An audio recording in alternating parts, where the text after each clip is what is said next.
2024년 12월의 인천 소래포구는 차가운 바람이 사정없이 몰아치고 있었습니다. 서해 바다에서 불어오는 바람은 마치 날카로운 칼날처럼 사람들의 뺨을 스치며 지나갔죠. 하지만 이런 추위에도 불구하고 어시장은 새벽부터 활기에 넘쳐났습니다. 물가의 정박한 어선들에서는 밤새 잡아 올린 싱싱한 생선들이 줄지어 나왔습니다. 갈치, 고등어, 정갱이, 참돔. 은빛 비늘이 새벽 불빛에 반짝이며 플라스틱 상자 안에서 펄떡거렸죠. 상인들은 두꺼운 점퍼와 고무장갑을 끼고 입에서 나오는 하얀 입김을 내뿜으며 하루의 첫 작업을 시작했습니다. 시장 골목 곳곳에서는 익숙한 소리들이 어우러졌습니다. 싱싱한 생선 사세요. 오늘 잡아 올린 고등어예요. 회 떠드릴게요. 하는 상인들의 구성진 호객 소리가 메아리 쳤죠. 그 사이로 갈매기들의 날카로운 울음소리가 끼어들었고 파도가 방파제에 부딪히는 소리가 배경음처럼 깔려 있었습니다. 바닥에는 밤사이 내린 서리가 얇게 얼어붙어 있어서 사람들이 지나갈 때마다 바스락거리는 소리가 났습니다. 어디서 흘러나온 바닷물인지 모르지만 골목 여기저기에는 작은 물웅덩이들이 얼음장처럼 단단하게 얼어 있었죠. 이런 풍경 속에서도 소래포구만의 특별한 정취가 느껴졌습니다. 몇십 년 전부터 이어져 내려온 전통 어시장의 모습이 여전히 남아 있었거든요. 낡은 간판들, 시멘트가 군데군데 떨어져 나간 건물 벽면, 그리고 세월의 흔적이 묻어나는 포장마차들까지 모든 것이 오래된 이야기를 품고 있는 것 같았습니다. 나는 25해를 이 시장에서 보냈다.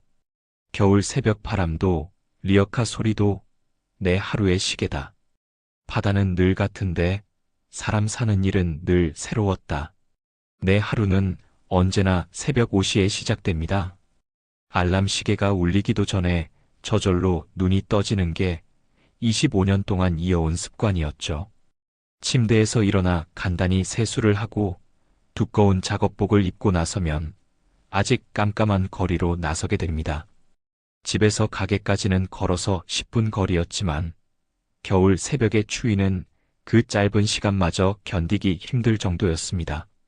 하지만 이런 추위에도 이미 익숙해진 지 오래였어요. 오히려 이 시간의 고요함과 차가운 공기가 하루를 시작하는 의식처럼 느껴졌습니다. 가게 문을 열고 들어가면 제일 먼저 하는 일은 수조의 상태를 점검하는 것이었습니다. 밤사이 온도가 너무 내려가지는 않았는지, 산소 공급은 잘 되고 있는지, 물고기들이 건강한지를 꼼꼼히 살펴보죠. 이 작업만큼은 아무리 바빠도 절대 건드릴 수 없는 중요한 일이었습니다. 저의 가게는 소래포구에서도 제법 이름이 알려진 횟집이었습니다. 바다양 횟집이라는 간판을 단 지도 벌써 15년이 넘었죠. 처음엔 작은 생선 가게로 시작했다가 점차 규모를 키워서 지금은 40석 정도 되는 제법 큰 횟집이 되었습니다. 무엇보다 제가 자랑하는 것은 신선한 재료에 대한 고집이었습니다. 새벽마다 직접 위판장에 나가서 그날 가장 좋은 생선을 고르는 안목은 25년. 경험이 쌓아 올린 보물 같은 것이었어요. 손으로 만져보고 눈으로 살펴보고 때로는 냄새까지 맡아가며 최고의 것만을 골라내는 그의 모습을 보면 다른 상인들도 고개를 끄덕일 정도였습니다. 오늘도 저는 새로 들어온 참돔들을 하나하나 점검하고 있었습니다. 살이 단단하고 눈이 맑은 것들만 골라서 수조에 넣고 혹시 상태가 좋지 않은 것은 따로 분리해 놓았죠. 이런 세심한 관리 덕분에 바다양 횟집은 단골 손님들 사이에서 믿을 만한 곳으로 소문이 났습니다. 점심시간이 가까워지자 가게 안이 조금씩 분주해졌습니다. 직원들은 각자 맡은 자리에서 준비를 시작했고 저는 오늘 들어온 생선들의 상태를 최종 점검했습니다. 창밖으로는 시장을 오가는 사람들의 모습이 보였습니다. 장바구니를 든 아주머니들, 택배 상자를 실은 오토바이, 그리고 관광으로 온 듯한 젊은 커플들까지. 소래포구의 평범한 오후 풍경이었죠. 저는 이런 일상의 반복이 좋았습니다. 매일 같은 시간에 와서 같은 자리에 앉는 단골 손님들, 늘 똑같은 메뉴를 시키는 할아버지, 그리고 가끔씩 특별한 날을 기념하러 오는 가족들까지. 이 모든 것들이 그에게는 소중한 일상이었어요. 하지만 25년 동안 같은 일을 해오다 보니 가끔은 뭔가 새로운 일이 일어났으면 하는 마음도 없지 않아 있었습니다. 물론 큰 변화를 원하는 것은 아니었지만 때때로 예상치 못한 작은 사건들이 일상에 작은 변화를 가져다 주곤 했죠. 그런 생각을 하고 있던 바로 그때였습니다. 점심 무렵 찬바람이 문틈으로 스며들며 가게 문이 삐걱거리는 소리와 함께 열렸습니다. 습관적으로 고개를 들어 손님을 맞이할 준비를 했습니다. 어서 오세요. 라고 인사를 하려던 찰나 잠시 말문이 막혔습니다. 문을 열고 들어온 것은 강말순 할머니였습니다. 76살의 이 할머니는 소래포구 일대에서는 꽤 익숙한 인물이었어요. 몇 달 전까지만 해도 매일 새벽부터 저녁까지 낡은 리어카를 끌고 다니며 폐지를 수집하던 분이었거든요. 할머니의 모습은 겨울 추위 속에서도 여전히 소박했습니다. 허리는 세월의 무게로 구부정하게 굽어 있었고 회색빛 머리카락은 바람에 이리저리 흩날렸습니다. 얼굴에는 깊이 파인 주름들이 마치 세월이 새겨놓은 지도처럼 자리 잡고 있었어요. 특히 눈에 띄는 것은 할머니의 손이었습니다. 오랜 세월 힘든 일을 해온 흔적이 고스란히 남아있는 그 손은 나이가 들면서 생긴 떨림까지 더해져서 뭔가를 잡을 때마다 미세하게 흔들렸습니다. 마치 가을 바람에 흔들리는 마른 나뭇가지 같았어요. 옷차림도 평소와 다르지 않았습니다. 여러 해 입은 듯 낡아 보이는 검은색 점퍼에는 여기저기 실밥이 풀어진 자국들이 보였고 발에는 앞코가 많이 닳아서 양말이 삐져나온 고무신을 신고 있었습니다. 전형적인 기초생활 수급자 어르신의 모습이었죠. 저를 비롯한 시장 사람들에게 강말순 할머니는 안쓰러우면서도 존경스러운 존재였습니다. 나이가 많으신데도 불구하고 남의 손에 의존하지 않고 스스로 생계를 꾸려나가려는 모습이 대단하다고 생각했거든요. 하지만 현실은 녹록하지 않았습니다. 하루 종일 무거운 리어카를 끌고 다니며 폐지를 모아봐야 좋은 날에는 2만 원, 보통은 1만 원 정도를 벌 수 있을 뿐이었어요. 그마저도 날씨가 나쁘거나 몸이 아프면 아예 수입이 없는 날도 많았습니다. 할머니는 가게 안으로 천천히 걸어 들어오셔서 카운터 앞에 서셨습니다. 그리고는 평소보다 조금 더 또렷한 목소리로 말씀하셨어요. 사장 양반, 참돔 20kg 주이소. 그 순간 저는 귀를 의심했습니다. 손에 들고 있던 횟감용 칼이 떨어질 뻔했어요. 20kg라고요? 참돔을? 폐지를 주워서 하루 1-2만 원을 버시던 할머니가? 예? 할머니, 죄송한데 방금 뭐라고 하셨는지 다시 한 번만 말씀해 주시겠어요? 저의 목소리에 당황스러움이 역력했습니다. 주변에서 일하던 직원들도 무엇인가 이상한 분위기를 눈치채고 슬쩍슬쩍 귀를 기울이기 시작했어요. 할머니는 허리를 조금 더 곧게 펴시고 이번에는 더욱 분명한 목소리로 반복하셨습니다. 참돔 20kg 주세요. 얼른 준비해 주이소. 머릿속이 순식간에 복잡해졌습니다. 참돔은 소래포구 어시장에서도 최고급 어종 중 하나였어요. 특히 겨울철 참돔은 살이 더욱 쫄깃하고 맛이 좋아서 가격도 상당했습니다. 그날 시세로 1kg에 12만 원이었으니 20kg면 무려 240만 원이라는 거금이었죠. 이 정도 양이면 대가족의 큰 잔치나 호텔 연회 또는 대형 음식점에서나 주문할 법한 수준이었습니다. 성인 기준으로 최소 10명은 넉넉히 먹을 수 있는 양이었어요. 할머니, 혹시 잘못 말씀하신 건 아니시죠? 20킬로면 정말 엄청난 양인데요. 어른 수십 명이 드셔야 할 분량입니다. 저는 최대한 정중하게 확인해 보았습니다. 혹시 할머니가 단위를 잘못 알고 계시거나 아니면 다른 생선과 헷갈리신 건 아닐까 하는 생각이 들었거든요. 하지만 할머니는 고개를 좌우로 천천히 저으시며 대답하셨습니다. 아니요, 내가 잘 알고 있소. 참돔 20킬로가 맞소. 틀림없어요. 그 말에는 전혀 흔들림이 없었습니다. 할머니는 품 안에서 낡은 갈색 봉투를 꺼내셨습니다. 그 봉투는 여러 번 접었다 펴기를 반복한 흔적이 역력했어요. 모서리는 닳아서 헤어졌고 곳곳에 때가 묻어 있었습니다.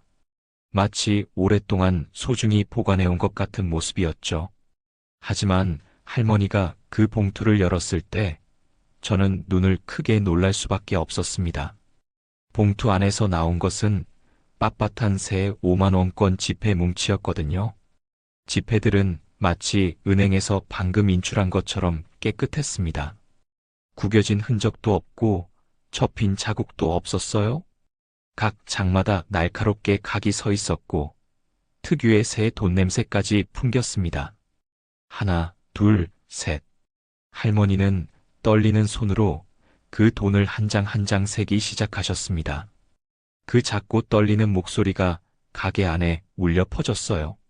주변에 있던 직원들과 다른 손님들까지도 자신도 모르게 그 소리에 귀를 기울이게 되었습니다. 가게 안의 분위기가 순식간에 조용해졌어요.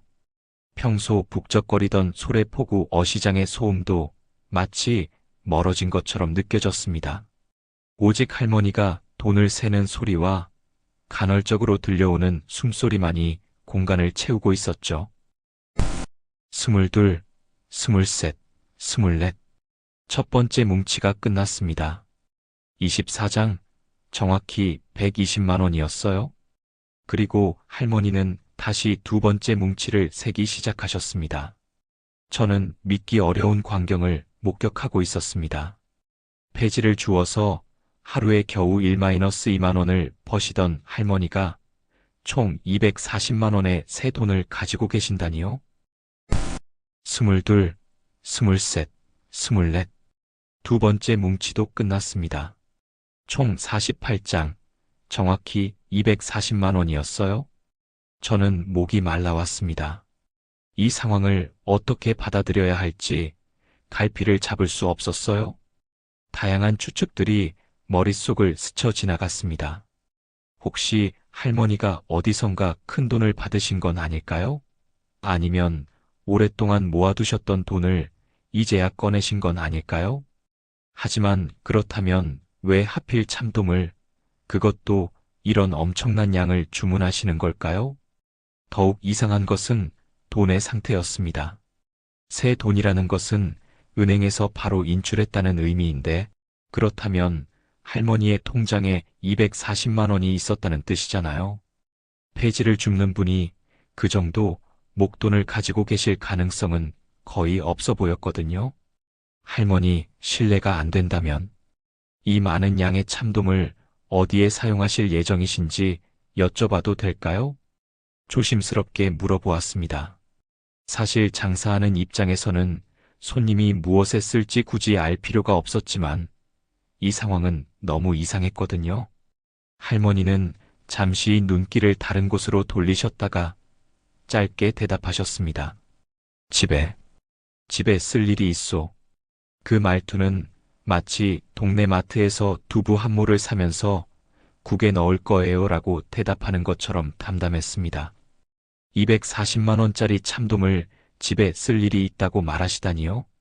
저는 더 묻고 싶은 마음이 굴뚝 같았지만 입을 닫기로 했습니다. 25년 동안 장사를 해오면서 터득한 하나의 원칙이 있었거든요. 손님이 굳이 말하고 싶어 하지 않는 것을 억지로 캐묻는 것은 좋지 않다는 것이었어요. 알겠습니다, 할머니. 그런데 이 정도 양을 준비하려면 시간이 좀 걸릴 것 같습니다. 한 30분 정도는 기다리셔야 할 텐데 괜찮으시겠어요? 저는 최대한 정중하게 말했습니다. 사실 참돔 20kg를 손질하는 것은 상당한 작업이었어요. 포장지 준비부터 시작해서 얼음 준비, 스티로폼 박스 준비 등등 여러 가지로 신경 쓸 일이 많았습니다. 기다리지요. 할머니는 간단하게 대답하시고는 가게 구석에 있는 플라스틱 의자에 조용히 앉으셨습니다. 그리고는 정말로 조용히 꼼짝도 하지 않고 앉아 계셨어요. 요즘 사람들처럼 스마트폰을 꺼내서 보는 것도 아니고 창밖 풍경을 구경하는 것도 아니었습니다. 그저 정면을 바라보며 가만히 앉아 계실 뿐이었어요. 마치 시간이 멈춘 사람처럼 말이죠. 저는 직원들과 함께 참돔을 준비하기 시작했습니다. 하지만 작업을 하면서도 자꾸 할머니 쪽으로 시선이 갔어요. 저런 식으로 가만히 앉아 계시는 분을 본 적이 거의 없었거든요. 보통 사람들은 기다리는 동안 뭔가를 하려고 하잖아요. 휴대폰을 보거나 주변을 둘러보거나 아니면 직원들과 잡담이라도 하려고 하는 게 일반적이죠. 하지만 할머니는 정말로 아무것도 하지 않으셨어요. 30분이라는 시간이 이렇게 길게 느껴진 적이 없었습니다. 평소 같으면 금방 지나갈 시간인데 오늘은 마치 시계가 천천히 가는 것 같았어요. 드디어 작업이 끝났습니다. 싱싱한 참돔 20kg가 스티로폼 박스 4개에 나누어 담겼어요. 각 박스마다 얼음을 충분히 넣고 신선도를 유지할 수 있도록 꼼꼼히 포장했습니다. 박스들의 무게만 해도 상당했습니다. 참돔 자체의 무게에 얼음까지 더해지니 성인 남성 2명이 들기도 버거울 정도였어요. 할머니, 준비가 다 되었습니다.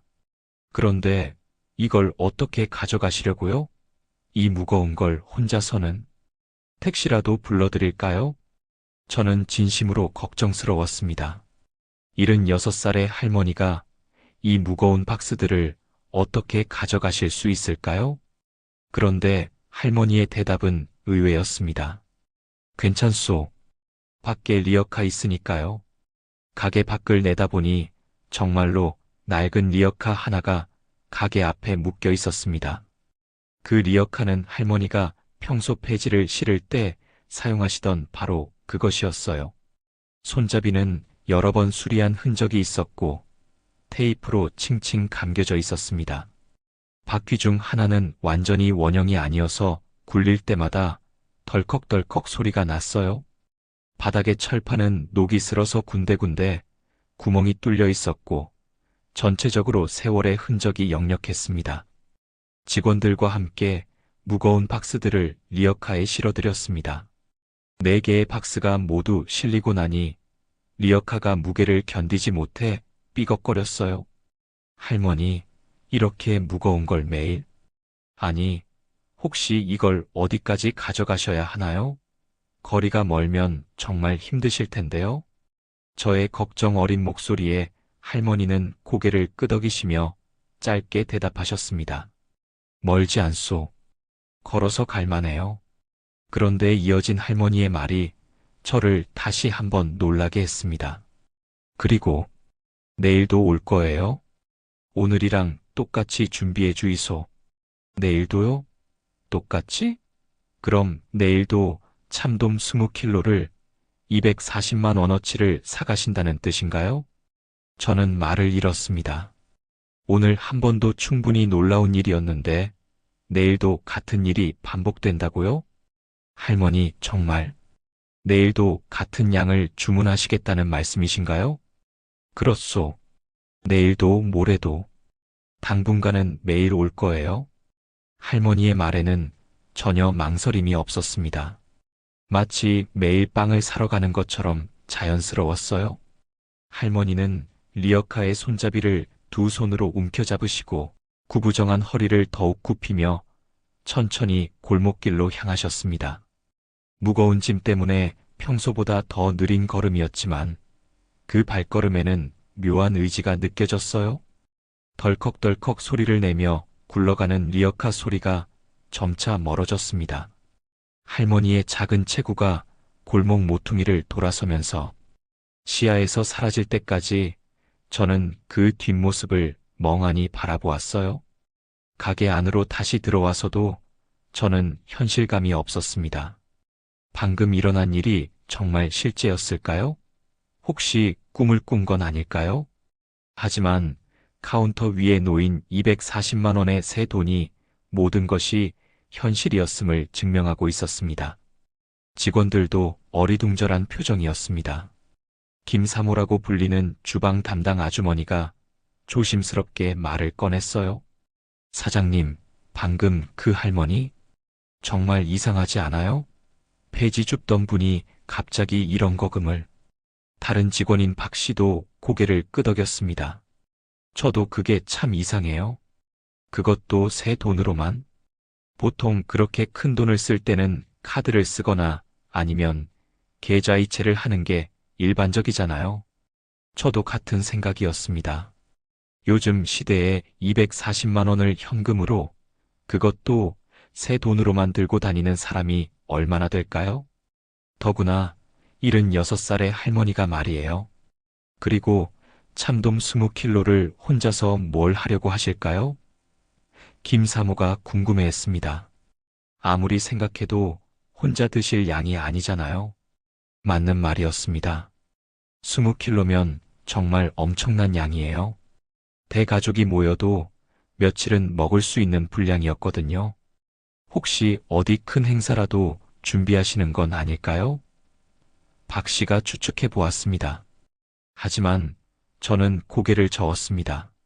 그렇다면 미리 예약을 하시거나 아니면 배달을 요청하셨을 텐데 그냥 리어카로 가져가신다는 게 이상해요. 오후가 되자 소래포구 상인들 사이에서는 할머니 이야기가 소문처럼 퍼지기 시작했습니다. 누군가 들었다는 이야기, 누군가 봤다는 이야기들이 이곳저곳에서 나왔어요. 과일 가게를 운영하는 최 사장이 가게로 찾아왔습니다. 박 사장 들었어? 강말순 할머니가 오늘 당신 가게에서 엄청난 돈을 썼다면서? 저는 놀랐습니다. 벌써 소문이 났나요? 어떻게 알았어요? 아, 우리 가게 앞을 지나가시는 걸 봤거든. 리어카에 스티로폼 박스가 가득 실려 있더라고. 그래서 궁금해서 물어봤더니 참돔 20kg를 샀다고 하시더라고. 최 사장은 믿기 어렵다는 표정을 지었습니다. 그 할머니가 정말 그런 큰 돈을 가지고 계셨어? 몇 달 전까지만 해도 우리 가게에서 상한 과일 좀 달라고 하시던 분인데 다른 상인들도 비슷한 반응이었습니다. 할머니는 평소 가장 저렴한 것만 사시던 분이었거든요. 때로는 돈이 부족해서 물건을 사지 못하고 그냥 돌아가시는 경우도 있었어요. 생선 건어물 가게를 하는 이 사장도 기억을 더듬어 보았습니다. 그 할머니? 강말순 할머니 맞지? 키 작고 허리 굽은 분. 맞아, 그분이야. 우리 가게 앞도 자주 지나다니셨는데 정말 어려우게 사시는 것 같았어. 맞아요. 겨울에 추워도 점퍼 하나로 버티시고 여름에도 같은 옷만 입고 다니셨잖아요. 김사모가 맞장구를 쳤습니다. 저도 떠오르는 기억들이 있었습니다. 가끔 할머니가 가게 앞을 지나가실 때면 힘들어 보이는 모습에 마음이 아팠던 적이 있었어요. 한 번은 비 오는 날에 우산도 없이 리어카를 끌고 가시는 모습을 보고 우산을 하나 드리려고 했던 적도 있었습니다. 하지만 할머니는 정중하게 거절하셨어요. 괜찮소, 고맙지만 괜찮소라고 하시면서 말이죠. 그런 할머니가 갑자기 240만 원의 현금을 들고 나타나신 거예요. 그것도 새 돈으로만 말이죠. 가게 문을 닫을 시간이 되었습니다. 평소 같으면 하루 매출을 정리하며 뿌듯해할 시간이었지만 오늘은 마음이 복잡했어요. 저는 할머니가 주고 간 240만 원을 다시 한번 확인해 보았습니다. 48장의 5만 원권. 모두 새 돈이었고 1년 번호도 연속적이었어요. 이는 은행에서 한 번에 인출했다는 확실한 증거였습니다. 하지만 의문은 더욱 깊어질 뿐이었습니다. 할머니가 어떻게 이런 돈을 마련하셨을까요? 그리고 왜 하필 참돔을, 그것도 이런 엄청난 양을 주문하신 걸까요? 더욱 이상한 것은 내일도 오겠다고 하신 말씀이었습니다. 만약 정말로 매일 240만 원씩 쓰신다면 일주일이면 1680만 원, 한 달이면 계산하기도 무서운 금액이었어요. 집으로 가는 길에도 머릿속은 복잡했습니다. 평소 같으면 10분 거리인 길이 오늘은 더 길게 느껴졌어요. 거리에는 겨울 저녁의 쌀쌀한 공기가 감돌고 있었습니다. 가로등 불빛이 하나둘 켜지기 시작했고 집집마다 창문에서 새어나오는 따뜻한 불빛들이 보였어요. 문득 할머니가 생각났습니다. 지금쯤 할머니는 어디에 계실까요? 그 무거운 참돔들을 어디에 가져다 두셨을까요? 혹시 정말로 큰 잔치를 준비하시는 건 아닐까요? 아니면 다른 상인들에게 되파시려고 하는 건 아닐까요? 하지만 그렇다면 어시장에서 도매로 사는 게 훨씬 저렴할 텐데요. 집에 도착하자 아내 영희가 반갑게 맞아주었습니다. 어서 와요. 오늘은 좀 늦었네요. 신발을 벗으며 대답했습니다. 응, 오늘 좀 특별한 일이 있어서. 저녁을 먹으면서 오늘 있었던 일을 아내에게 이야기했습니다. 강말순 할머니가 나타나서 참돔 20kg를 현금으로 사간 일, 그 돈이 모두 새 돈이었던 일, 그리고 내일도 오겠다고 한 일까지. 아내 영희는 숟가락을 들던 손을 멈추고 저를 바라보았습니다. 정말요? 폐지 줍던 그 할머니가? 그래, 나도 믿기 어려웠어. 하지만 분명히 봤어. 240만 원을 현금으로, 그것도 새 돈으로만. 영희는 한참 동안 생각에 잠겼습니다. 그러다가 조심스럽게 말했어요. 여보, 이거 좀 이상하지 않아요? 아무리 생각해도. 나도 그래. 하루 종일 생각해봐도 이해가 안 돼. 영희는 고개를 갸웃거렸습니다. 혹시 그 돈이 어디서 나온 건지 아세요? 저도 같은 생각을 하고 있었습니다. 할머니가 그 돈을 정당하게 얻으신 건지 아니면 다른 경로로 얻으신 건지 생각하고 싶지 않은 가능성들이 머릿속을 스쳐 지나갔어요. 그리고 참돔 20kg를 혼자서 뭘 하시려는 거예요? 아무리 생각해도 이상해요. 맞는 말이었습니다. 할머니 혼자 사시는 것으로 알고 있는데 그 많은 생선을 어떻게 처리하실까요? 그날 밤 쉽게 잠들 수 없었습니다. 침대에 누워서도 계속 오늘 일이 머릿속에서 맴돌았어요. 창밖으로는 겨울바람 소리가 들려왔습니다. 이런 추운 밤에 할머니는 어디서 무얼 하고 계실까요? 참돔들은 제대로 보관하고 계실까요? 베개를 뒤척이며 생각했습니다. 내일 정말로 할머니가 오실까요? 만약 오신다면 또 같은 주문을 하실까요? 한편으로는 궁금했고 다른 한편으로는 불안했습니다. 뭔가 큰일의 시작인 것 같은 느낌이 들었거든요. 시계를 보니 밤 12시가 넘어 있었습니다. 평소 같으면 진작 잠들었을 시간인데 오늘은 잠이 오지 않았어요. 결국 새벽 2시가 되어서야 잠들 수 있었습니다. 하지만 그나마도 깊게 잠들지 못하고 자꾸 꿈을 꾸었어요. 꿈속에서도 할머니가 나타났습니다.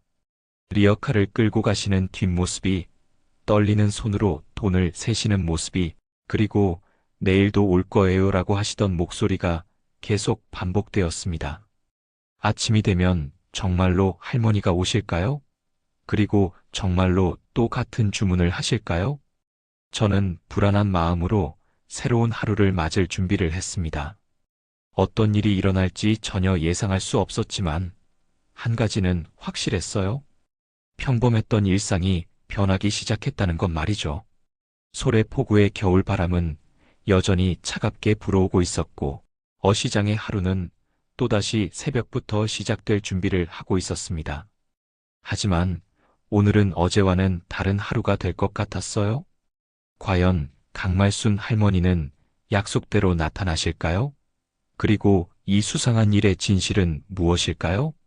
모든 것은 내일이 되어야 알 수 있을 것 같았습니다. 다음 날 오후 1시 반이었습니다. 소래포구 어시장의 공기는 어제와 크게 다르지 않았어요. 여전히 차가운 바닷바람이 불어오고 상인들의 호객 소리가 울려 퍼지고 있었죠. 하지만 저 박재민의 마음만은 완전히 달라져 있었습니다.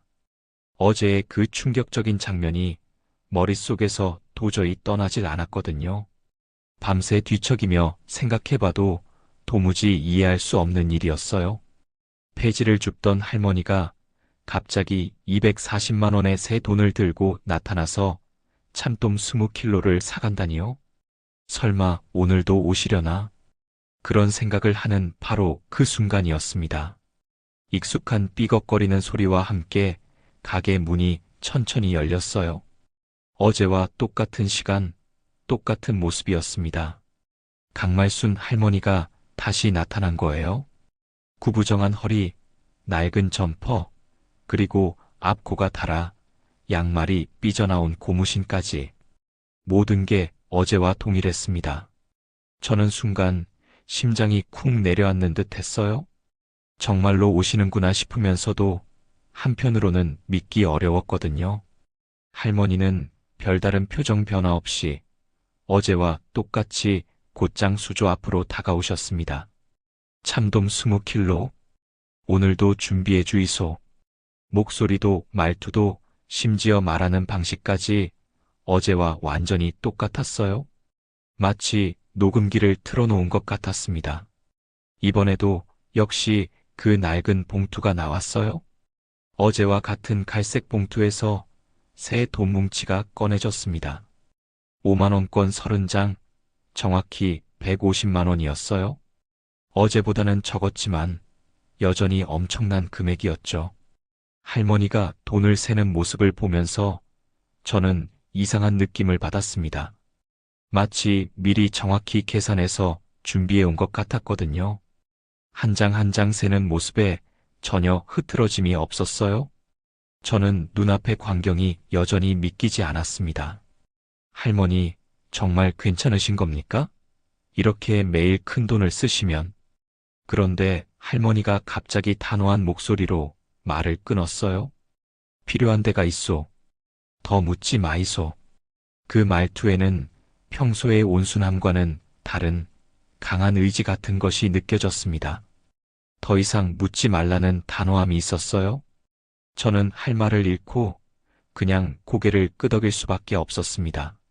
참돔을 포장하는 동안에도 할머니는 어제와 똑같이 구석 의자에 앉아서 꼼짝하지 않으셨어요. 정면만 바라보며 마치 시간이 멈춘 사람처럼 가만히 계셨습니다. 30분 후 포장이 끝났을 때도 똑같은 일이 반복됐어요. 스티로폼 박스 4개를 리어카에 실고 내일도 올 거요라는 말을 남기고 떠나셨습니다. 덜컥덜컥 소리를 내며 굴러가는 리어카와 구부정한 뒷모습까지 모든 게 어제의 재현이었어요. 하지만 이번에는 다른 점이 하나 있었습니다. 시장 사람들의 시선이었어요. 어제는 그저 호기심 어린 눈빛이었다면 오늘은 뭔가 의심스러운 표정들이 많았습니다. 이날부터 소래포구에는 이상한 소문들이 돌기 시작했어요. 야, 그 할머니 또 봤냐? 오늘도 수백만 원 들고 왔다더라. 말이 돼? 폐지 줍던 사람이 매일 그런 돈을? 분명 뭔가 수상한데. 혹시 돈 세탁 아니겠어? 요즘 뉴스에도 그런 거 나오잖아. 정육점을 하는 김 사장이 저에게 다가와서 속삭였어요. 박 사장, 이거 좀 이상하지 않아? 우리 가게로도 오더라고. 한우 등심 10kg를 현금으로 사간다는 거야. 그것도 새 돈으로만. 과일 가게 최 사장도 비슷한 이야기를 했어요. 우리 쪽에도 왔어. 사과, 배, 포도. 한 번에 50만 원어치를 샀다고. 다 새 돈이더라고. 상인들의 눈빛은 점점 불안과 호기심으로 가득해졌습니다.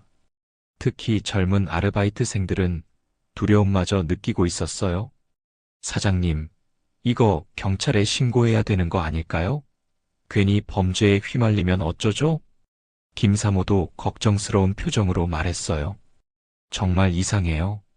아무리 봐도 정상적인 게 아니에요. 하루에 수백만 원씩 현금으로 쓴다니? 저도 그 말에 동의하지 않을 수 없었습니다.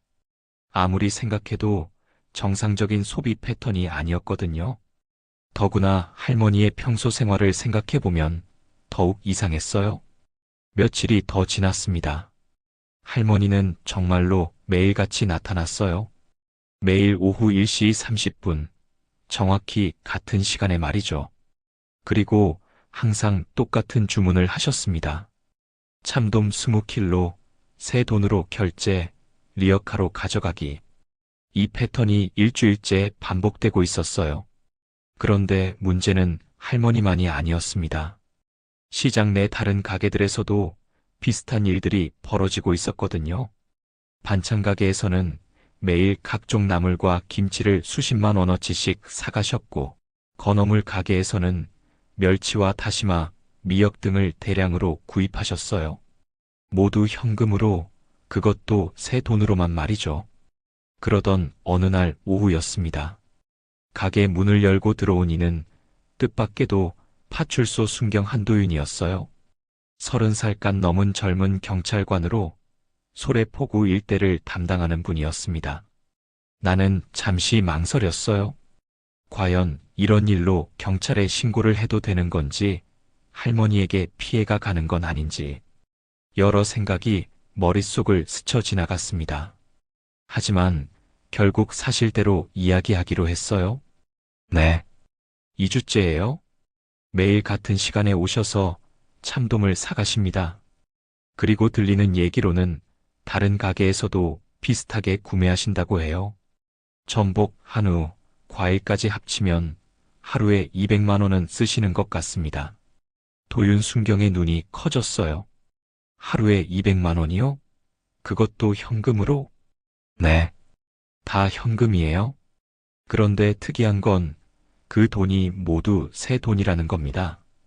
은행에서 갓 뽑아온 것처럼 빳빳한 지폐들만 가지고 오세요. 며칠 뒤 나와 도윤 순경은 몰래 강말순 할머니를 뒤따라가 보기로 했어요. 오후 2시 리어카에 스티로폼 박스를 가득 실은 할머니가 느릿느릿 걸음을 옮기셨습니다. 골목을 따라 달동네 언덕길로 올라간 할머니는 허름한 판잣집 앞에 멈춰 섰어요. 그런데 그 마당 한쪽에 자리한 것은 전혀 어울리지 않는 물건이었습니다. 업소용 스테인리스 냉장고 2대가 번쩍거리며 놓여 있었어요. 사장님, 저거 보이십니까? 도윤 순경의 목소리가 낮게 떨렸어요. 할머니는 리어카에서 스티로폼 박스를 하나씩 내리고 냉장고 문을 열어서 박스들을 집어넣기 시작하셨어요. 그런데 이상한 건 냉장고 안이 텅 비어 있다는 것이었어요. 어제 넣었던 것들은 다 어디 갔을까요? 나는 속으로 중얼거렸어요. 매일 수백만 원어치를 사서 그날 다 사라진다고? 이건 정상적인 소비가 아니잖아. 우리는 의심으로 배를 불리며 누군가의 밥그릇을 비워가고 있었습니다. 할머니를 뒤따라가서 본 것들을 말해야 할지 말지 않아야 할지 갈등스러웠거든요. 도윤 순경이 단호하게 정리했어요. 이대로는 안 됩니다. 저 할머니에 대해 반드시 조사해야 해요. 자칫하면 범죄 조직에 이용당하는 피해자일 수도 있어요. 그렇다면 어떻게 해야 할까요? 김 사장이 물었어요. 우선 좀 더 자세히 관찰해보고 필요하면 정식으로 수사에 들어가야죠. 그날 밤 저는 잠자리에 누워서도 눈을 감을 수 없었어요. 처음엔 그저 이상한 손님이라고만 생각했는데 점점 상황이 심각하게 보이기 시작했습니다. 낡은 고무신, 구멍난 양말, 초라한 모습. 그런데 그 손에서 쏟아지는 건 거액의 새 돈. 그리고 정체 모를 대형 냉장고 2대. 무엇보다 가장 이상한 건 매일 사오는 엄청난 양의 음식들이 다음 날이면 사라진다는 것이었어요. 대체 어디로 가는 걸까요? 도대체 저분은 누구신 거지? 창밖으로는 겨울바람이 세차게 몰아치고 있었어요. 어디선가 들려오는 바람 소리가 마치 할머니의 한숨소리 같이 들렸습니다. 저의 가슴은 불안과 호기심으로 뒤섞여 있었어요. 한겨울인데도 등에 식은땀이 송골송골 맺혔습니다. 과연 강말순 할머니의 정체는 무엇일까요? 그 많은 돈은 어디서 나오는 걸까요? 그리고 매일 사는 음식들은 대체 어디로 사라지는 걸까요? 모든 것이 미스터리였어요. 하지만 한 가지는 확실했습니다. 이 일이 단순히 이상한 손님의 이야기로 끝나지는 않을 것 같다는 것 말이에요. 내일도 할머니는 또 오실 테고 똑같은 일이 반복될 텐데 과연 이 수수께끼의 실마리를 찾을 수 있을까요? 저는 불안한 마음으로 긴긴 겨울밤을 보냈습니다. 그날은 정말 이상했습니다. 늘 오후 2시가 되면 정확히 나타나던 강말순 할머니가 그날만큼은 오지 않았어요. 저는 벌써 10번도 넘게 시계를 쳐다보았을 겁니다. 시간이 갈수록 마음이 불안해졌어요. 지난 2주 동안 할머니는 정말 시계처럼 정확하게 같은 시간에 오셨거든요. 그런데 오늘은 왜 안 오실까요? 이상하네. 지금까지 하루도 걸으신 적이 없었는데 저는 혼자 중얼거리며 또다시 시계를 보았어요. 벌써 3시가 넘어가고 있었습니다. 평소 같으면 할머니가 참돔을 포장해서 가져가실 시간이 한참 지났는데 말이에요. 민준이라는 아르바이트생도 저의 불안한 모습을 눈치채고는 조심스럽게 물어봤어요. 사장님, 무슨 일 생긴 거 아니에요? 할머니 연세도 많으시고 늘 혼자 다니시잖아요. 그 말을 들으니 더욱 걱정이 되었어요. 맞아요. 할머니는 76살의 고령이시잖아요. 그런데 매일 무거운 리어카를 끌고 다니시고 추운 겨울 날씨에도 나오시고 혹시 몸에 무리가 와서 쓰러지신 건 아닐까요? 저는 더 이상 가게에 있을 수가 없었어요. 마음이 계속 불안하고 초조했거든요. 민준아, 가게 좀 봐라. 내가 할머니 집에 다녀와야겠다. 저는 두툼한 점퍼를 걸치며 말했어요.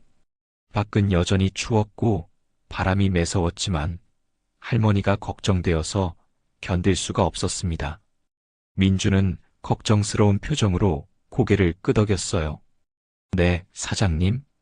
조심히 다녀오세요. 할머니 괜찮으시면 좋을 텐데. 달동네 언덕길로 향하는 발걸음이 무거웠어요. 찬바람이 불어와서 낡은 지붕들이 덜컥덜컥 소리를 내고 있었습니다. 언덕길은 생각보다 가팠고 중간중간 빙판길도 있어서 조심히 걸어야 했어요. 올라가면서 저는 계속 할머니가 무사하시길 바랐어요. 아무 일 없이 집에서 쉬고 계시면 좋겠다고 생각했습니다. 하지만 할머니 집 앞에 도착하자마자 저는 심상치 않은 분위기를 느꼈어요. 평소에는 조용한 골목인데 이상하게 사람들이 모여 있었거든요. 동네 아주머니들, 아저씨들이 허름한 판잣집 앞에 둥글게 서서 뭔가 이야기를 나누고 있었어요. 아이고, 큰일 났다. 할머니가 쓰러지셨대. 나이가 많으신데 이 추운 겨울에. 그 순간 저의 가슴이 철렁 내려앉았어요. 할머니가 쓰러지셨다니요? 제가 가장 걱정했던 일이 벌어진 거였어요. 저는 급하게 사람들 틈을 헤치고 안으로 들어갔습니다. 마당 한쪽에 강말순 할머니가 쓰러져 계셨어요. 얼굴은 창백했고 호흡은 가쁘고 거칠었습니다. 할머니. 저는 달려가서 할머니의 손을 붙잡았어요. 할머니의 손은 차갑고 떨리고 있었습니다. 의식은 희미한 것 같았고 눈도 제대로 뜨지 못하고 계셨어요. 동네 분들이 이미 119에 신고를 했다고 했어요. 곧 구급차가 와서 할머니를 병원으로 데려갈 예정이라고 하더라고요. 저는 할머니의 손을 잡고 계속 말을 걸었어요. 할머니, 괜찮으실 거예요? 곧 병원에 가시면 좋아지실 거예요. 하지만 할머니는 대답을 하지 못하셨어요. 그저 희미하게 숨만 쉬고 계실 뿐이었습니다. 10분쯤 지났을까요? 드디어 구급차가 사이렌을 울리며 골목 입구에 도착했어요. 구급대원들이 들것을 가지고 와서 할머니를 조심스럽게 옮겼습니다. 보호자분 계세요? 구급대원이 물어봤지만 할머니는 혼자 사시는 분이었어요. 동네 분들도 가족이 있는지 모른다고 했습니다. 제가 따라가겠습니다. 저는 구급차에 함께 탔어요. 사이렌 소리가 요란하게 울리며 병원으로 향하는 동안 할머니는 산소 마스크를 쓰고 계셨습니다. 구급대원이 계속 할머니의 맥박과 혈압을 체크하고 있었어요. 저는 옆에서 할머니의 손을 잡고 있었는데 정말 많이 야위신 것 같았어요. 병원에 도착해서 할머니가 응급실로 들어가셨을 때 저는 그제야 한숨을 돌릴 수 있었습니다. 하지만 마음은 여전히 무거웠어요. 할머니가 빨리 회복하시면 좋겠다는 생각뿐이었습니다. 병원에서 기다리는 동안 도윤순경이 왔어요. 할머니가 쓰러진 소식을 듣고 온 거라고 했습니다. 사장님, 할머니 상태는 어떻습니까? 아직 진단이 나오지 않았어요. 의사 선생님이 검사 중이라고 하시더라고요. 우리는 함께 응급실 앞 의자에 앉아서 기다렸어요. 시간이 참 천천히 흘러갔습니다. 1시간 정도 지났을까요? 의사 선생님이 나와서 설명해 주셨어요. 과로와 영양실조로 쓰러지신 것 같습니다. 나이가 많으시니까 며칠은 입원해서 지켜봐야 할 것 같아요. 과로와 영양실조라니요? 그런데 할머니는 매일 수백만 원어치의 음식을 사시잖아요. 어떻게 영양실조가 될 수 있을까요? 저와 도윤순경은 서로 얼굴을 바라보았어요. 뭔가 이상했거든요. 병원에서 나와서 우리는 다시 할머니 집으로 갔어요. 할머니가 쓰러진 원인을 좀 더 알아보고 싶었거든요. 집안을 자세히 살펴보니까 정말 가난하게 사시고 계셨더라고요. 냉장고는 거의 비어 있었고 먹을 만한 음식도 거의 없었어요. 이상하네요. 매일 그렇게 많은 음식을 사오시는데 정작 본인은 제대로 드시지 않으신 것 같아요. 도윤순경도 고개를 끄덕였어요. 뭔가 석연치 않아요. 더 자세히 살펴봐야겠어요. 우리는 집 안을 조심스럽게 둘러보기 시작했어요. 혹시 할머니에 대해 더 알 수 있는 단서가 있을까 해서요. 헌 서랍장을 열어보던 도윤순경이 갑자기 작은 수첩을 발견했어요. 사장님, 이거 좀 보십시오. 표지는 닳아서 글씨가 거의 지워져 있었지만 안에는 빼곡히 글자가 적혀 있었어요. 할머니의 손글씨로 보이는 작은 글씨들이 가득했습니다. 저는 수첩을 받아서 첫 페이지부터 천천히 읽어보기 시작했어요. 12월 1일 마이너스 노숙인 쉼터, 참돔 20kg, 120만원. 12월 2일 마이너스 고아원, 참돔 20kg, 한우갈비 5kg, 총 200만원. 12월 3일 마이너스 양로원, 한우갈비 10kg, 과일 박스 5개, 80만원. 저는 숨을 멈춘 듯 수첩을 들여다봤어요. 지금까지 할머니가 매일같이 사가신 모든 물건들과 금액, 그리고 그 행선지가 상세히 기록되어 있었던 거예요. 도윤 씨, 이거 보세요. 저는 떨리는 목소리로 수첩을 도윤순경에게 보여드렸어요. 도윤순경도 수첩을 읽어보더니 낮게 중얼거렸어요. 이분, 범죄와는 전혀 상관없으신 것 같습니다. 오히려 기부를 하고 계셨던 거네요. 기부라고요? 저는 눈앞이 아득해졌어요. 기부요? 이 추운 겨울에 저 연세에 폐지를 줍던 분이 매일 수백만 원을 기부하셨다고요? 믿기지 않았어요. 지금까지 저희가 할머니를 수상하다며 의심하고 심지어 범죄에 연루되었을 가능성까지 생각했는데 사실은 정반대였던 거예요. 할머니는 범죄자가 아니라 오히려 세상에서 가장 선한 분이셨던 거였어요. 저는 울컥하는 마음에 수첩을 덮었어요. 할머니가 그런 분이셨구나. 가슴이 너무 아팠어요. 우리가 할머니를 얼마나 오해하고 있었는지 정말 부끄러웠습니다. 수첩을 더 자세히 읽어보니까 할머니가 기부하신 곳들이 정말 다양했어요. 노숙인 쉼터, 고아원, 양로원, 장애인 복지관, 독거노인 도시락 배달센터. 정말 도움이 필요한 곳들이었어요. 그리고 매일매일 빠짐없이 기록되어 있었어요. 날짜별로 어떤 물건을 얼마에 샀고 어디에 전달했는지까지 상세하게 적혀 있었습니다. 이분이 정말 대단하시네요. 도윤순경도 감탄하며 말했어요. 그런데 문제는 저는 말을 멈췄어요. 여전히 풀리지 않는 의문이 있었거든요. 그 많은 돈이 도대체 어디서 나온 걸까요? 맞아요. 기부를 하고 계셨다는 건 알았지만 여전히 가장 중요한 의문은 남아 있었어요. 폐지를 주어서 하루에 1-2만 원을 버시던 분이 어떻게 매일 수백만 원씩을 기부할 수 있었을까요?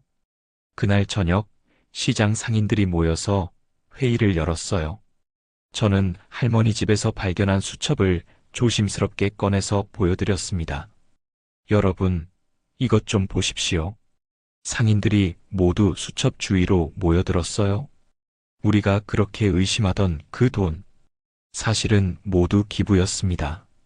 고아원, 쉼터, 양로원, 시장에서 산 물건들을 그대로 어려운 이웃들에게 나눠주고 계셨어요. 순간 회의실이 조용해졌어요. 아무도 말을 하지 못했습니다.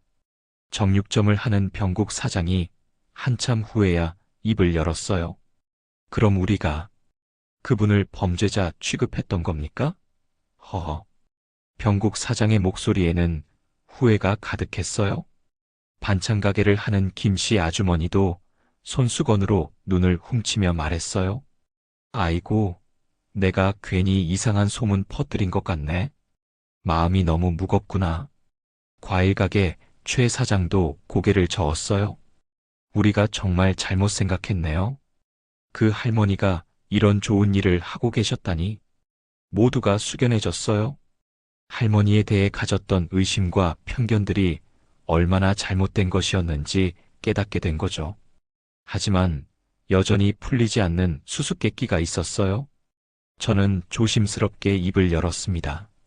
그런데 그 돈은 도대체 어디서 난 걸까요? 폐지를 줍던 분이 하루에 수백만 원을 기부할 수는 없잖아요. 도윤순경도 고개를 끄덕였어요. 맞습니다. 기부라는 사실은 밝혀졌지만 그 돈의 출처는 여전히 불분명해요. 이 부분은 더 조사해 봐야 할 것 같습니다. 회의실 안에 다시 긴장된 침묵이 감돌았어요. 할머니가 선한 일을 하고 계셨다는 것은 알았지만 여전히 의문투성이었거든요. 며칠 후 할머니의 의식이 돌아왔다는 소식을 들었어요. 저는 바로 병원으로 달려갔습니다. 할머니는 링거를 맞으며 침대에 누워 계셨지만 눈을 뜨고 있으셔서 다행이었어요. 저는 조심스럽게 할머니의 손을 잡았습니다. 할머니, 저희가 정말 오해했습니다. 죄송해요.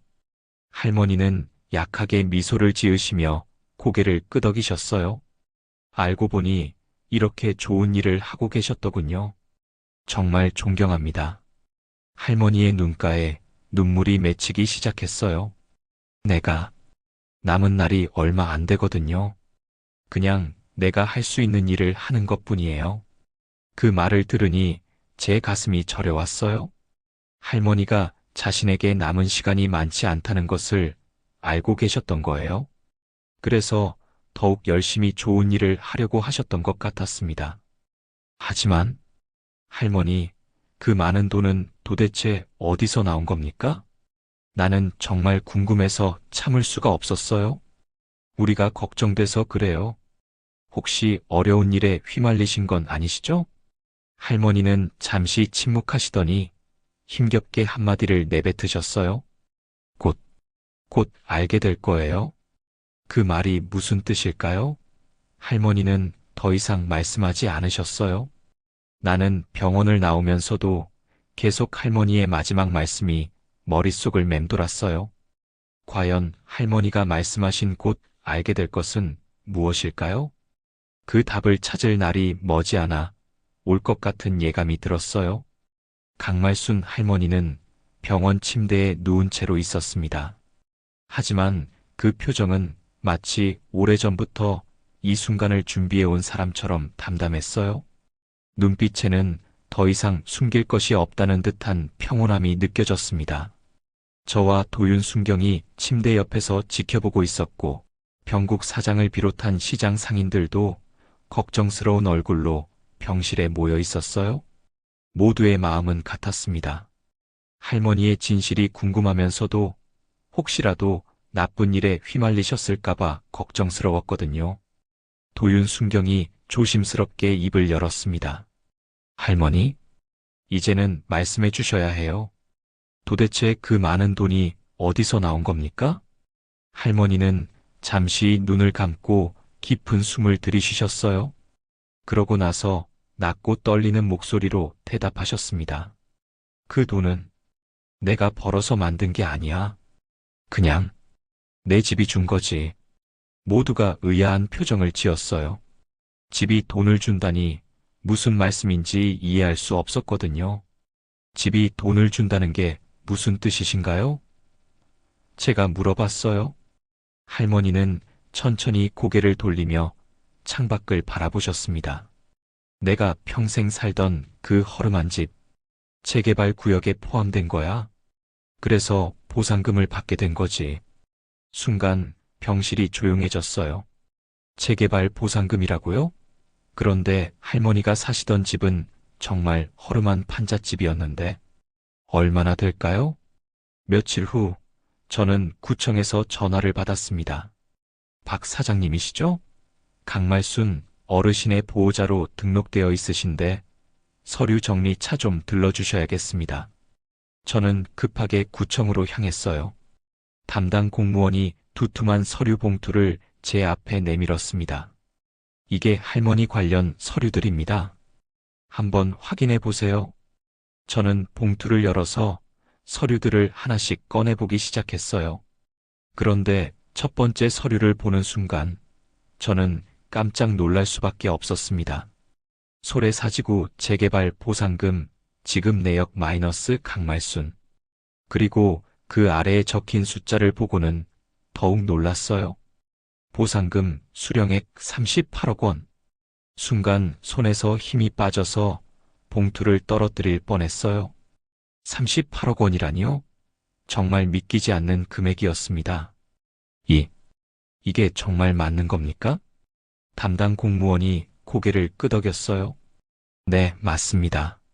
그 지역이 대규모 개발 구역이라서 보상금이 상당했어요. 특히 할머니 댁은 토지 지분이 꽤 컸거든요. 저는 서류를 다시 한번 자세히 살펴봤어요. 정말로 강말순 할머니 명의로 38억 원의 재개발 보상금이 지급되었다고 적혀 있었습니다. 그제야 모든 퍼즐이 맞춰지기 시작했어요. 매일 새 돈으로 결제하시던 것도, 엄청난 금액을 현금으로 가지고 계시던 것도 이제 이해가 됐습니다. 저는 급하게 병원으로 돌아가서 이 놀라운 사실을 모든 사람들에게 알려드렸어요. 38억 원이라고요? 폐지 줍던 그 할머니가? 병국 사장이 믿기지 않는다는 표정으로 물어봤어요. 어쩐지 매일 새 돈으로만 결제하시더라니. 과일 가게 최 사장도 고개를 끄덕였어요. 도윤순경도 이제야 모든 것을 이해했다는 표정이었어요. 그렇군요. 은행에서 정식으로 지급받은 보상금이라면 완전히 합법적인 돈이네요. 범죄와는 전혀 관련이 없는 거였어요. 저는 여전히 믿기지 않았어요. 그럼 할머니는 왜 그렇게 이 사실을 숨기셨던 걸까요? 그리고 왜 하루도 빠짐없이 그렇게 많은 음식을 사서 아이들과 노인들에게 보내신 걸까요? 모든 사람들이 저와 같은 궁금증을 가지고 있었어요. 돈의 출처는 알았지만 여전히 할머니의 행동은 이해하기 어려웠거든요. 그날 밤 나는 혼자 병원으로 할머니를 찾아갔습니다. 할머니는 창밖으로 스며드는 희미한 달빛을 바라보고 계셨어요. 할머니? 할머니가 내 목소리를 듣고 천천히 고개를 돌리셨어요. 재민 씨 왔구나. 네, 할머니. 오늘 구청에서 서류를 받아봤어요. 할머니는 알고 계신다는 듯이 고개를 끄덕이셨어요. 그럼 이제 다 알게 됐구나. 하지만 여전히 이해가 안 돼요. 왜 그렇게 많은 돈을 기부에 쓰시는 건가요? 할머니는 잠시 침묵하시다가 조용히 입을 여셨습니다. 재민 씨, 사실은 내가 돈보다 더 큰 걸 물려받았어. 더 큰 걸 물려받으셨다고요? 할머니는 힘겹게 웃으며 천장을 바라보셨어요. 내 아들, 성우가 남기고 간 마지막 말 말이야. 두 번째 반전은 바로 여기서 시작됐습니다. 강말순 할머니에게는 한 명뿐인 아들이 있었어요. 성우라는 이름의 쉰이 간 넘은 나이에 세상을 떠난 아들 말이에요. 할머니는 천천히 그 이야기를 들려주기 시작하셨어요. 성우는 어릴 때부터 남을 도와주기를 좋아하는 아이였어. 자기가 먹을 것도 부족한데 더 가난한 친구들에게 나눠주곤 했지. 할머니의 목소리에는 아들에 대한 그리움이 가득했어요. 그 아이가 커서도 마찬가지였어. 건설 현장에서 일하면서도 늘 말하곤 했지. 엄마, 나 언젠가 돈 많이 벌면 고아원 하나 차려서 부모 없는 아이들 다 먹여 살리고 싶어. 내가 어릴 때 겪었던 외로움을 그 아이들은 겪지 않게 하고 싶어라고 말이야. 그 말은 처음에는 그냥 젊은이의 꿈처럼만 들렸을 거예요. 하지만 할머니에게는 아들의 진심 어린 바람이었습니다. 그런데 몇 년 전에 성우가 건설 현장에서 사고를 당했어. 할머니의 목소리가 떨리기 시작했어요. 마지막 순간에 성우가 내 손을 꼭 잡고 말했어. 엄마, 내가 못 이룬 꿈을 엄마가 대신 해줘. 내가 못다 채운 밥그릇을 엄마가 채워줘라고. 할머니의 눈가에 눈물이 맺히기 시작했어요. 그때는 그냥 마지막 말이라고 생각하고 흘려들었는데 내가 재개발 보상금을 손에 쥔 순간 그 말이 떠오르더구나. 저는 가슴이 뭉클해져서 말을 할 수 없었어요. 이 돈은 내 것이 아니었어. 성우의 꿈을 이루라고 하늘이 내게 맡긴 거였어. 이제야 모든 것이 이해되었어요. 할머니가 왜 그렇게 열심히 기부를 하셨는지, 왜 매일같이 빠짐없이 아이들과 노인들에게 음식을 보내셨는지, 모든 것은 돌아가신 아들의 유언 때문이었던 거예요. 그래서 매일 그 많은 참돔과 갈비를 사서 아이들과 노인들에게 나누신 거군요. 할머니는 고개를 끄덕이셨어요. 내가 가진 힘으로는 오래 버티지 못할 거야. 하지만 하루라도 더 아이들이 배불리 먹을 수 있다면 내 아들이 하늘에서 기뻐할 거라고 믿었지. 저는 더 이상 눈물을 참을 수 없었어요. 할머니의 깊은 사랑과 희생에 가슴이 벅차올랐거든요. 하지만 여기서 또 다른 놀라운 반전이 기다리고 있었습니다. 며칠 후 도윤순경이 할머니의 집에서 가져온 서류들을 꼼꼼히 살피던 중에 한 장의 메모를 발견했어요. 할머니가 직접 손으로 쓰신 것 같은 메모였습니다. 도윤순경이 그 메모를 읽어보더니 놀라운 표정으로 저를 불렀어요. 사장님, 이것 좀 보세요. 저는 그 메모를 받아서 읽어보기 시작했어요. 재개발 보상금 전액, 고아원 건립기금으로 기부 예정. 기탁인 강말순. 조건 완공식 때 이름은 아들 성호의 이름으로 할 것. 저는 그 메모를 보고는 숨을 멈출 뻔했어요.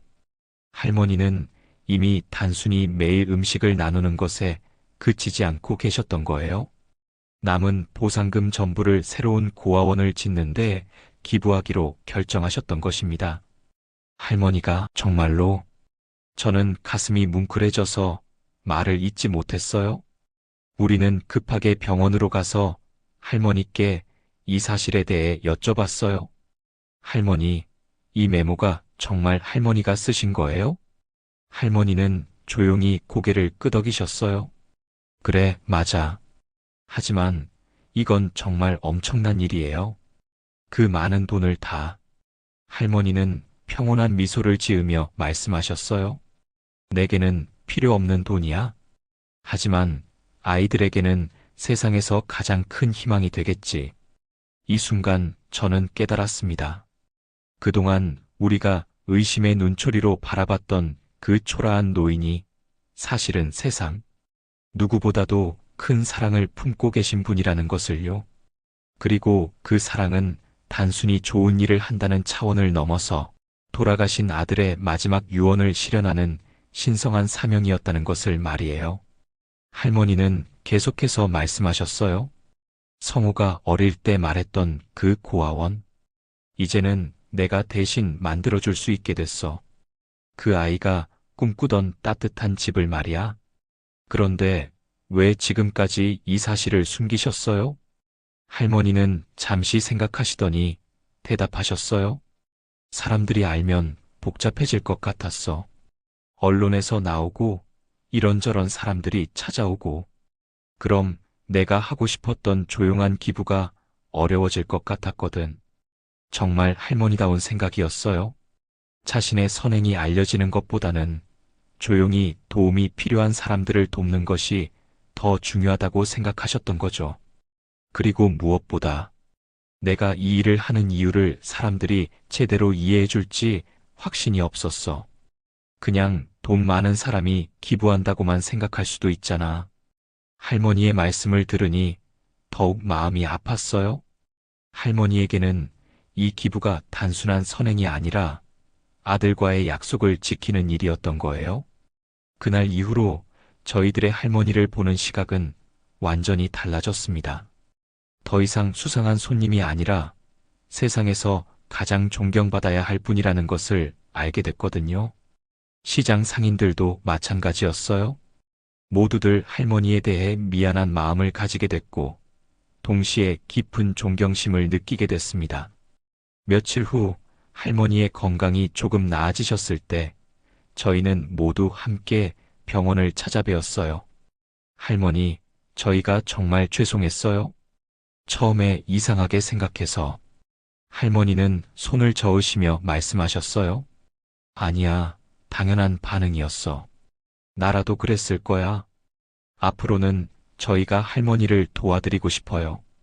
고아원 건립하시는 일도 그렇고 기부하시는 일도요. 할머니의 얼굴에 환한 미소가 번졌어요. 고맙구나. 하지만 내가 할 수 있는 만큼만 하면 돼. 아니에요. 할머니 혼자서는 너무 힘드실 거예요. 저희가 함께 하겠습니다. 그렇게 해서 소래포구 상인들은 할머니의 꿈을 함께 이루어 나가기로 했습니다. 돌아가신 성호 씨의 유언을 실현하는 일에 모두가 동참하기로 한 거예요. 할머니는 그 말을 듣고는 눈물을 흘리셨어요. 기쁨의 눈물이었습니다. 성호야, 엄마가 혼자가 아니구나. 이렇게 좋은 사람들이 함께 해주겠다고 하네. 할머니가 하늘을 보며 돌아가신 아들에게 말씀하시는 모습을 보니 저도 모르게 눈물이 났어요. 이제는 더 이상 강말순 할머니가 수상한 손님이 아니었습니다. 세상에서 가장 아름다운 사랑을 실천하고 계시는 우리 모두가 배워야 할 분이셨어요. 그리고 앞으로 지어질 고아원에는 성호원이라는 이름이 붙게 될 거예요. 돌아가신 아들의 꿈이 마침내 현실이 되는 순간이 올 것입니다. 봄 햇살이 따사롭게 내리쬐던 2024년 4월 어느 날이었습니다. 소래포구 인근 언덕에 새로 지어진 붉은 벽돌 건물이 세상의 모습을 드러냈어요. 3층짜리 현대식 건물이었는데 따뜻한 색감의 벽돌과 큰 창문들이 정말 보기 좋았습니다. 건물 정면에는 큰 현수막이 걸려 있었어요. 성호 보육원 개원식. 저는 그 글자를 보는 순간 가슴이 벅차올랐습니다. 드디어 할머니의 꿈이, 아니 돌아가신 성호 씨의 꿈이 현실이 된 거였어요. 마당에는 아이들이 손에 작은 풍선을 들고 뛰어다니고 있었습니다. 빨강, 파랑, 노랑 풍선들이 봄 하늘에서 하늘거리며 춤추고 있었어요. 아이들의 웃음소리가 마당 가득 울려 퍼졌습니다. 시장 상인들과 동네 주민들, 그리고 구청에서 온 공무원들까지 많은 사람들이 모여 있었어요. 건물 앞에는 축하 꽃다발이 수북이 쌓여 있었고, 여기저기서 카메라 플래시가 연신 터졌습니다. 저도 제일 좋은 옷을 입고 왔어요. 이런 의미 있는 날에는 정장을 차려입는 게 맞다고 생각했거든요. 다른 상인들도 마찬가지였어요. 평소 작업복만 입던 병국 사장도 양복을 말끔히 차려입고 왔더라고요. 무대가 건물 앞에 설치되어 있었는데 그곳으로 휠체어를 탄 강말순 할머니가 천천히 올라오셨습니다. 할머니의 건강이 많이 악화되어서 이제는 휠체어를 타셔야 했거든요. 제가 조심스럽게 휠체어를 밀었고 양옆에는 병국 사장과 도윤 순경이 함께 동행했어요. 할머니는 평소보다 많이 야위셨지만 그날만큼은 얼굴에 환한 미소가 번지고 있었습니다. 사회자가 마이크를 들고 무대 위로 올라왔어요. 오늘은 정말 뜻깊은 날입니다. 이 성호 보육원은 강말순 어르신의 숭고한 뜻에 의해 세워졌습니다. 오늘의 진정한 주인공이신 할머니께 박수 부탁드립니다. 그 순간 사람들의 박수 소리가 바다의 파도 소리처럼 크고 따뜻하게 울려 퍼졌어요. 저도 눈물이 날 것 같아서 힘껏 박수를 쳤습니다. 할머니는 떨리는 손으로 마이크를 받으셨어요. 그리고 힘겹지만 또렷한 목소리로 말씀하기 시작하셨습니다. 여러분, 저는 가진 게 없던 사람입니다. 할머니의 첫마디에 장내가 조용해졌어요. 평생 리어카 끌며 폐지 주워서 먹고 살았지요. 그런 저에게 하늘이 큰 돈을 맡겨주었습니다. 하지만 그건 제 돈이 아니었어요. 할머니는 잠시 말을 멈추고 하늘을 바라보셨어요.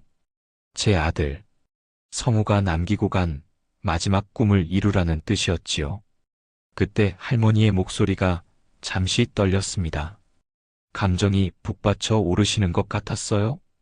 그래서 저는 매일 참돔을 사고 고기를 사고 아이들과 어려운 이웃들에게 나누어 주었습니다. 그것도 제 뜻이 아니라 성호의 마지막 부탁이었어요. 할머니는 보육원 건물을 바라보시며 계속 말씀하셨어요. 그리고 오늘 드디어 제 아들의 이름으로 이 보육원을 세울 수 있게 되었습니다. 할머니의 목소리가 더욱 떨렸어요.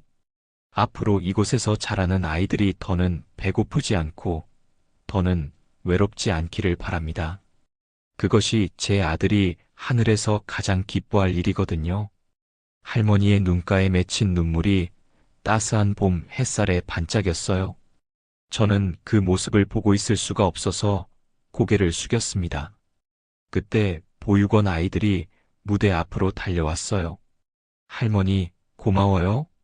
우리한테 집을 만들어주셔서 정말 고마워요. 작은 아이들의 손이 할머니의 주름진 손을 꼭 움켜쥐었어요. 할머니는 눈물을 훔치며 미소 지으셨습니다. 아니야, 내가 더 고맙다. 너희들이 이렇게 웃어주는 게 내 남은 삶의 가장 큰 선물이란다. 그 순간 저는 정말 울컥했어요. 할머니의 마음이 얼마나 따뜻한지, 그리고 아이들이 얼마나 순수한지, 모든 게 너무 아름다웠거든요. 개원식이 끝난 후 사람들은 보육원 내부를 둘러보았어요. 1층에는 넓은 식당과 놀이방이 있었고, 2층에는 아이들 방과 공부방, 3층에는 도서관과 강당이 마련되어 있었습니다. 모든 시설이 아이들을 위해 세심하게 설계되어 있었어요. 책상과 의자도 아이들 키에 맞게 만들어졌고, 벽면에는 예쁜 그림들이 그려져 있었습니다. 정말 훌륭하네요. 병국 사장이 감탄하며 말했어요.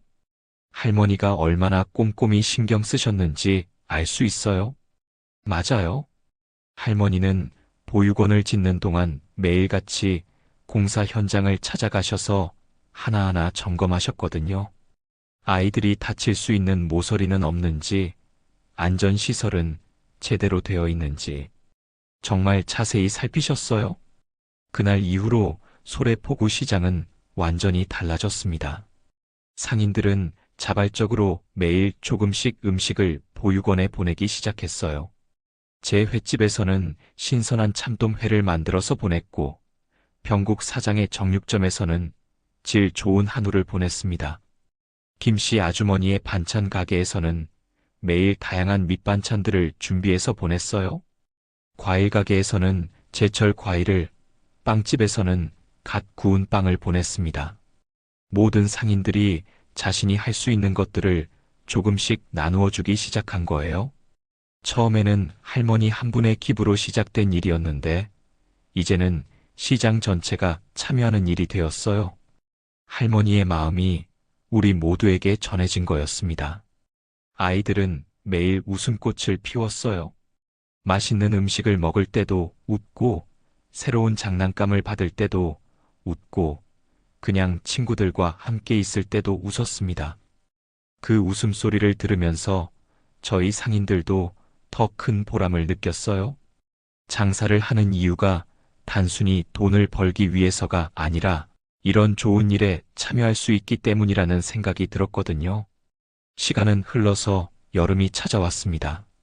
하지만 안타깝게도 강말순 할머니의 병세는 점점 악화되고 있었어요.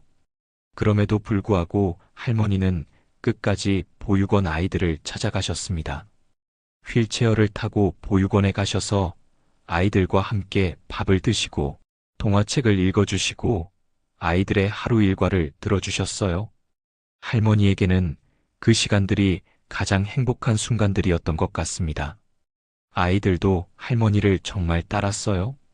할머니 왔다 하면서 뛰어와서 할머니 주위로 몰려들곤 했습니다. 할머니가 들려주시는 옛날 이야기를 들으며 눈을 반짝였어요. 옛날에 로 시작하는 할머니의 이야기는 언제나 따뜻했어요.